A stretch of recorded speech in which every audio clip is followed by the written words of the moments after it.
ಇನ್ನು ಆರ್ಎಸ್ಎಸ್ ವಿರುದ್ಧ ಸಚಿವ ಪ್ರಿಯಾಂಕ್ ಖರ್ಗೆ ಸಮರ ಸಾರಿದ್ದಾರೆ. ಪ್ರಿಯಾಂಕ್ಗೆ ಸವಾಲೆಸೆದ ಮಾಜಿ ಶಾಸಕ ರೇಣುಕಾಚಾರ್ಯ ಅವರು ಸವಾಲನ್ನ ಹಾಕಿದ್ದಾರೆ. ತಾಕತ್ತಿದ್ರೆ ಆರ್ಎಸ್ಎಸ್ ಬ್ಯಾನ್ ಮಾಡಿ ಅಂತ ರೇಣುಕಾಚಾರ್ಯ ಹೇಳಿದ್ದಾರೆ. ಆರ್ಎಸ್ಎಸ್ ದೇಶ ವಿರೋಧಿ ಅನೈತಿಕ ಚಟುವಟಿಕೆ ಮಾಡ್ತಿಲ್ಲ, ಪ್ರಾಣವನ್ನೇ ಪಣಕ್ಕಿಟ್ಟು ದೇಶಕ್ಕಾಗಿ ಆರ್ಎಸ್ಎಸ್ ಕಾರ್ಯ ಮಾಡ್ತಾ ಇದೆ. ಖರ್ಗೆ ಮಗ ಅನ್ನೋ ಬ್ರ್ಯಾಂಡ್ ಬಿಟ್ರೆ ನಿಮ್ ಬಳಿ ಏನಿಲ್ಲ. ಪ್ರಿಯಾಂಕ್ ಖರ್ಗೆ ವಿರುದ್ಧ ಮಾಜಿ ಸಚಿವ ರೇಣುಕಾಚಾರ್ಯ ಅವರು ಇದೀಗ ವಾಗ್ದಾಳಿಯನ್ನ ನಡೆಸಿದ್ದಾರೆ.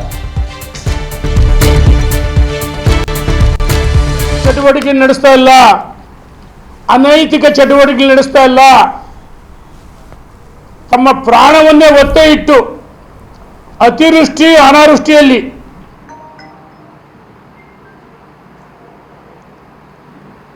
ಗಟ್ಟಿಯಾಗಿ ಮಾಡ್ತಕ್ಕಂಥ ಸಂಘ ಪರಿವಾರದ ಕಾರ್ಯಕರ್ತರನ್ನ ಬ್ಯಾನ್ ಮಾಡಬೇಕಂತ ನಿಮಗೆ ತಾಕತ್ತಿದ್ರೆ ಬ್ಯಾನ್ ಮಾಡ್ರಿ. ಯಾವ ಬ್ರಿಟಿಷರ ವಿರುದ್ಧ, ಬ್ರಿಟಿಷರ ಕಾಲದಲ್ಲಿ ಹುಟ್ಟಿದಂಥ ಸಂಸ್ಥೆ ಇದು. ಏನು ಬ್ರಿಟಿಷರಿಂದ ನೋಂದಣಿ ಮಾಡ್ಕೋಬೇಕಾಯ್ತಾ? ನಿಮಗೆ ನಾಚಿಕೆ ಆಗಲ್ವಾ ಪ್ರಿಯಾಂಕ್ ಖರ್ಗೆ ಅವರೇ? ಗೃಹ ಇಲಾಖೆ ಬಹುಶಃ ಎಲ್ಲೋ ಒಂದು ಕಡೆ ಸಾಮಾಜಿಕ ಜಾಲತಾಣದಲ್ಲಿ, ಮಾಧ್ಯಮದಲ್ಲಿ ಭಾಳಷ್ಟು ಸಂಘ ಪರಿವಾರ ಭಾರತೀಯ ಜನತಾ ಪಾರ್ಟಿ ಬೈದ್ರೆ, ಸೋನಿಯಾ ಗಾಂಧಿ, ರಾಹುಲ್ ಗಾಂಧಿ ನನ್ನನ್ನು ಮುಖ್ಯಮಂತ್ರಿ ಮಾಡುವಂತೆಲ್ಲ ಭ್ರಮಲೋಕದಲ್ಲಿ ಇರ್ಬೋದು.